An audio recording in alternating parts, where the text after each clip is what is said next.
कन्या राशी पण अतिशय भाग्यवान ठरणार आहे.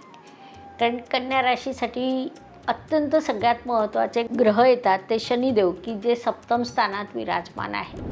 इथे काय होतं ना, शनिदेव त्यांचं भाग्य समृद्ध करतील, व्यक्तिमत्व समृद्ध करतील, वास्तुयोग निर्माण करतील आणि जोडीदारासोबत थोडा दुरावा आणतील.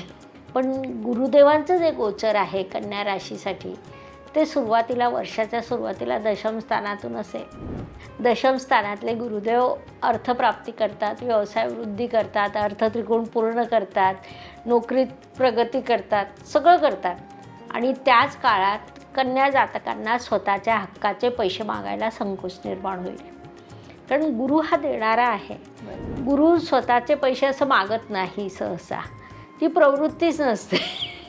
त्यामुळे अनेक लोकांवर यांची उधारी तयार.